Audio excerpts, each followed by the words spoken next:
Bismillah ar-Rahman ar-Rahim. Alhamdulillah wa salatu wa salam ala Rasulillah. Donc, Inch'Allah, je ferai une traduction succincte, Inch'Allah, de ce que Cheikh a dit dans son superbe discours ce soir.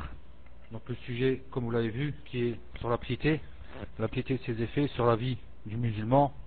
Donc, bien sûr, Cheikh a commencé par louer Allah Azza wa Jal, qui nous a facilité cette rencontre, sans oublier que c'est un bienfait d'Allah Azza wa Jal, justement, que l'on puisse, comme ça, de loin, c'est-à-dire un pays comme la France, rencontrer des savants. Donc ça c'est une ni'ma pour nous et il faut remercier Allah Azza wa Jal à ce sujet.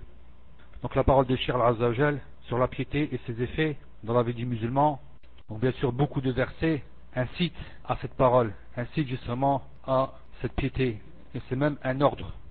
Donc il y a beaucoup de versets justement qui montrent l'obligation de cette crainte d'Allah Azza wa Jal et il y a aussi beaucoup de versets qui montrent l'acceptation des actes des pieux. Donc l'acceptation d'Allah Azza wa Jal envers les actes pieux des personnes bien sûr pieuses.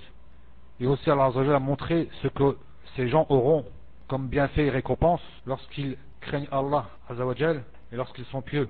Donc ces gens-là auront la succession sur cette terre et aussi ils auront le bienfait dans l'au-delà. Donc Cheikh a cité aussi quelques versets lorsqu'il a dit donc ceux qui ont cru craignent Allah haqqa tuqatihi, donc comme il se doit. Et aussi certes, Allah accepte des pieux et aussi Allah nous a demandé, il nous a incité à rajouter cette piété, donc le fait d'augmenter encore cette foi. Et aussi Allah Azza wa Jal nous avait dit que le meilleur habit c'est l'habit de la foi. Et Allah Azza wa Jal aussi a dit que certes les pieux auront le succès. Et quelle est cette piété? Donc là on se pose une question et on se dit quelle est cette piété qui est dans le texte? Donc quelle est cette piété qui est justement dans ces textes-là, et dans le texte précisément, haqqa tuqatihi, c'est-à-dire comme il se doit, donc ceux qui ont cru, craignent Allah d'une vraie crainte, haqqa tuqatihi, c'est-à-dire de la crainte qui est véridique, donc qui est complète, donc comme il se doit. Et pourquoi le mot haqq? Et qu'est-ce que la crainte et qu'est-ce que la vérité? Qu'est-ce que la crainte et qu'est-ce que la véritable crainte? Le prophète sallallahu alayhi wa sallam a aussi beaucoup insisté, il a beaucoup incité les gens à ce sujet et a aussi montré, et on voit les effets de cette crainte dans la vie ici-bas. Donc lorsque Omar parle à Ubay, et le texte est: est-ce que tu as vu des pics ou des ronces, des pics sur la route, quelque chose qui te pique sur la route? Il dit oui. Alors, lorsque tu vois cela, que fais-tu? Il dit: je lève mon izar, donc mon pagne. Donc il dit: dis-nous comment est la crainte. Donc ça c'était lorsque l'un de leurs parlait beaucoup de cette crainte. Dis-nous comment est la crainte. Et il dit, donc c'est la crainte et l'action, et le fait de pratiquer dans l'obéissance d'Allah Azza wa Jal, avec la lumière d'Allah Azza wa Jal, espérant la miséricorde d'Allah Azza wa Jal, et de délaisser la désobéissance d'Allah Azza wa Jal, à la lumière d'Allah Azza wa Jal, craignant le châtiment d'Allah Azza wa Jal. Donc cette parole-là, donc la crainte ou la piété, c'est de pratiquer dans l'obéissance d'Allah Azza wa Jal, à la lumière d'Allah Azza wa Jal, espérant la miséricorde d'Allah Azza wa Jal. Donc ça c'est la première partie. La deuxième partie, qui est de laisser et de s'éloigner de la désobéissance d'Allah Azza wa Jal, à la lumière d'Allah Azza wa Jal, craignant le châtiment d'Allah Azza wa Jal. Donc on voit que la deuxième partie est le contraire de la première.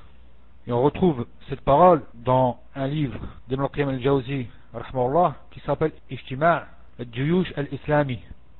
Et bien sûr, celui qui pratique cela, donc cette explication de la piété, celui qui pratique cette explication, donc le fait que celui qui pratique cela et qu'il obéit et qu'il s'éloigne des obéissances, parce que tout cela fait partie de la piété.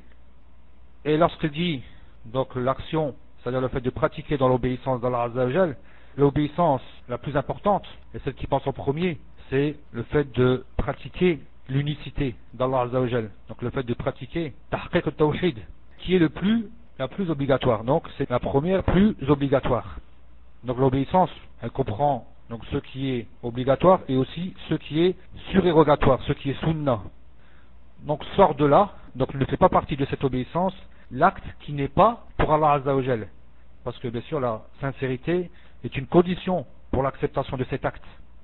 Et la personne, donc, elle espère dans ça la récompense d'Allah Azza wa Jal. Et chercher la récompense d'Allah Azza wa Jal est une preuve de la sincérité. Parce que celui qui n'est pas sincère cherche autre chose. Il ne cherche pas la récompense d'Allah Azza wa Jal. Il cherche un bien rapide, un bien dans cette vie ici-bas. Et lorsque Shir dit à la lumière d'Allah Azza wa Jal, c'est-à-dire la science, la vraie science. Et il y a bien sûr aussi à ce sujet beaucoup de versets.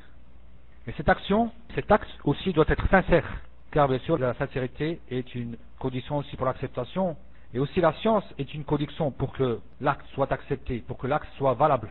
Il faut avoir la science de l'action que l'on commet, parce que celui qui adore sans savoir ne saura pas est-ce que son acte est valable. Il ne sera pas dans la guidée. Et on retrouve cela dans Surat al-Fatiha, lorsqu'Allah dit Ihdina Surat al-Mustaqim, Surat al-Ladina an'amta alayhim, ghayr al-maghdubi alayhim, waladdallin. Amin. Donc, guide-nous dans le droit chemin jusqu'à la fin de la Surat al-Fatiha. Parce que là, on voit dans ces versets qu'il y a justement ceux qui ont adoré sans science, donc ce sont les chrétiens, et ceux qui connaissent mais ne pratiquent pas, ce sont les juifs, n'ont pas pratiqué comme il a été demandé. Tandis que les gens de science dans l'islam ont joint non seulement la science et aussi l'acte. Donc ils ont regroupé ces deux choses, la science et l'acte. Donc ils ont eu l'ilm qui est shajara, donc la science qui est l'arbre, et l'amal qui est samara, l'action, l'acte qui est, ou la pratique qui est le fruit. Donc ils ont regroupé la science et la pratique, c'est-à-dire l'arbre et son fruit. Et l'un n'est pas complet sans l'autre. Donc il n'y aura pas de fruit sans cet arbre, et un arbre sans fruit, un arbre fruitier qui à l'origine ne donne pas ses fruits, donc c'est pas un arbre qui est complet aux yeux des gens. Et bien sûr, l'imam Shafi'i aussi s'est plaint à son cher Waqi' du fait qu'il n'arrivait pas à apprendre, il avait des problèmes pour apprendre, et Waqi' lui a conseillé de laisser les péchés, parce que cette science est une lumière, et la lumière n'est pas octroyée ou n'est pas donnée à celui qui fait des péchés. Donc ça c'est un rajout de ma part, donc si le Shir n'a pas dit, donc le péché de l'imam Shafi'i, c'était qu'il avait vu justement le mollet, ou c'était qu'il avait vu justement le bas, c'est-à-dire qu'il avait vu les pieds et juste le bas de la jambe d'une femme. Et cela l'a dérangé pendant près d'une semaine.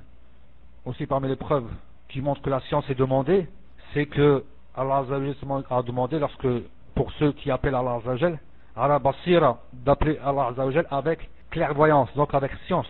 Donc il faut appeler Allah Azzawajal avec science, ala basiratin. Salih ibn Himran dit chaque construction ou chaque chose qui se construit ne peut se faire sans outil. Et l'outil de l'islam est la science. Et comment peut-on savoir que cela est obligatoire ou cela est sunna? Donc bien sûr c'est par le biais de la science qu'on saura cela. Et aussi certains ont dit que la piété est le fait de laisser la désobéissance dans Allah Azzawajal. Donc le taqwa, c'est le fait de laisser et de s'éloigner de la désobéissance d'Allah Azzawajal avec la lumière d'Allah Azzawajal et avec peur du châtiment d'Allah Azzawajal. Donc là nous sommes entrés dans la deuxième partie. Donc on a vu qu'au début il y a un isbat, il y a une affirmation, et là après on est dans une négation. Donc on voit là l'action et le délaissement, c'est-à-dire dans la phrase complète qu'on avait au départ, qui résume et qui explique la piété. Donc on a eu l'action et le délaissement. Et là on voit que le pire des péchés est l'associationnisme, le polythéisme. Contrairement à ce qu'on a vu auparavant, la chose la plus importante qui était le tawhid. Et l'innovation aussi, le bid'a, est une chose qui est grave dans la religion. Et aussi tous les péchés. Et tout cela doit être délaissé. Tout cela, la personne doit s'en éloigner. Donc c'est pas juste qu'elle se dit, مثلا, je m'éloigne tant que je ne fais pas de bid'a, c'est pas grave. Non, il faut s'éloigner de tout. Et combien d'entre nous peut-il laisser cela à cette époque difficile? Combien d'entre nous peut-il tout délaisser à cette époque qui est difficile et qui a beaucoup de fitan, beaucoup de turpitude dans cette époque? Ibn Rajab, rahmallah, dit que donc justement certaines actions donc obéissantes, donc l'action qui est pieuse, l'action qui est le fait d'obéir à Allah Azzawajal, le pieux et le pervers peuvent le faire. Donc le fait de faire des bonnes actions, comme prier ou autre, le pieux et le pervers peuvent le faire. Mais laisser le péché ne le fait que le véridique. Mais le fait de laisser le péché, il n'y a que le véridique qui le fait. Et Shir a donné comme exemple le mois du Ramadan. Bien sûr, si cet exemple est peut-être pas assez clair pour certains d'entre nous, du fait qu'on vit en France, ici en Arabie Saoudite, on comprend tout de suite ce que Shir veut dire. Ou ceux qui ont eu l'occasion de passer le mois de Ramadan ou une partie du mois de Ramadan dans ce pays, savent de quoi Shir parle. Donc en ce moment-là, les gens prient, font l'aumône, même les pervers, tout le monde. En ce moment-là, tout le monde fait de bonnes actions. Mais est-ce que tout le monde laisse les péchés? Est-ce que tout le monde s'éloigne des péchés? Et à ce moment-là, ne laisse les péchés que le véridique. Et le paradis, n'oubliez pas que le paradis, comme l'a dit le prophète sallallahu alayhi wa sallam, est rempli de choses détestables. C'est-à-dire, il n'est pas facile d'arriver. Donc c'est détestable de se réveiller. C'est pas facile. Makareh, c'est-à-dire c'est des fois on fainéantise, on n'arrive pas à se réveiller au socle. Des fois on fainéantise pour faire une aumône. Des fois il y a des choses qui nous empêchent de faire justement ces bonnes actions. Et l'enfer est truché, donc il est rempli aussi de choses détestables. Et l'enfer est laissé le péché par peur d'Allah Azza wa Jal. Donc il faut avoir peur d'Allah Azza wa Jal, pas d'autre chose. Donc c'est comme l'histoire connue des 3 personnes qui sont entrées dans la grotte. Et celui qui, par peur d'Allah Azza wa Jal, n'a pas commis l'adultère, alors qu'il était en ce moment-là facile pour lui de le faire. Il l'a laissé pour Allah Azza wa Jal. Et puis Allah Azza wa Jal justement lui a enlevé donc cette misère ou cette mauvaise situation là où il était, c'est-à-dire dans la grotte, lorsque la pierre les avait coincés. On sait que si personne venait là, ils auraient pu peut-être mourir. Donc bien sûr, on voit que tout cela a été fait par sincérité. Cette chose a été faite par sincérité. Donc il a délaissé ce péché aussi par sincérité. Parce que aussi le péché doit être délaissé tout en ayant la condition de la sincérité. Et aussi il faut avoir peur du châtiment. Et Shir dit aussi, donc, et à la lumière, et la lumière bien sûr veut dire la science. Et la piété, c'est le fait de faire de bonnes actions, de délaisser les péchés avec science et sincérité. Et celui qui fait cela aura accompli ce qu'Allah veut dire haqqa tuqatihi, si on peut dire ainsi, comme il se doit. Donc la piété, c'est de faire de bonnes actions, de délaisser les péchés avec science et sincérité. Donc là, le fait de faire, délaisser avec science et sincérité, là il y a 4 choses. La personne aura accompli bi'idhnillah ce que Allah a voulu de lui, c'est-à-dire haqqa tuqatihi. Et celui qui craint Allah Azza wa Jal de cette façon, c'est lui qui est cité dans le verset où Allah Azza wa Jal dit, donc certes Allah accepte des pieux. Donc innama, comme il a dit Shir, donc c'est certes, donc cela est spécifique à ces gens. Donc c'est spécifique, c'est le hasr. Donc certes Allah n'accepte, en fin de compte, certes Allah n'accepte que des pieux. Et il n'est pas conditionné que tu fasses partie des savants. Il n'est pas demandé que tu sois automatiquement un savant. Sache ce que tu fais au moment où tu le fais. Et dis-moi si quelqu'un faisait ceci. Donc applique le conseil des premiers et derniers prophètes et autres, le fait de craindre Allah Azza wa Jal. Donc c'est un conseil qui a été donné où Allah Azza wa Jal a révélé donc à tous les prophètes et à ceux qui sont venus avant nous justement de craindre Allah Azza wa Jal. Il a révélé à ceux qui sont venus avant nous de craindre Allah Azza wa Jal. Donc cette crainte c'est un conseil et c'est une obligation qui émane d'Allah Azza wa Jal, c'est-à-dire du premier au dernier pour tout le monde. Ibn Hibban dit que Waqi' disait que nous demandons secours, donc ils se demandaient secours pour apprendre par cœur le hadith en l'appliquant. Donc ils apprenaient le hadith et arrivaient à l'apprendre par cœur parce qu'ils appliquaient le hadith. Et aussi, ils demandaient secours, bien sûr, toujours par rapport à le fait d'apprendre la science d'Allah Azza wa Jal par le jeûne. Et là on voit qu'ils font une bonne action par une autre bonne action. Donc Shir a dit que le fait de talab al-ilm, ils l'ont fait par le fait de jeûner. Donc Shir dit, pour clôturer, donc sur Allah Azza wa Jal, si les gens étaient vraiment pieux de cette façon, ils vivraient bien sûr de la meilleure façon qu'ils soient. Subhanakallahumma wa bihamdika ashhadu an la ilaha illa ant astaghfiruka wa atubu ilaik. Assalamu alaikum wa rahmatullahi wa barakatuh.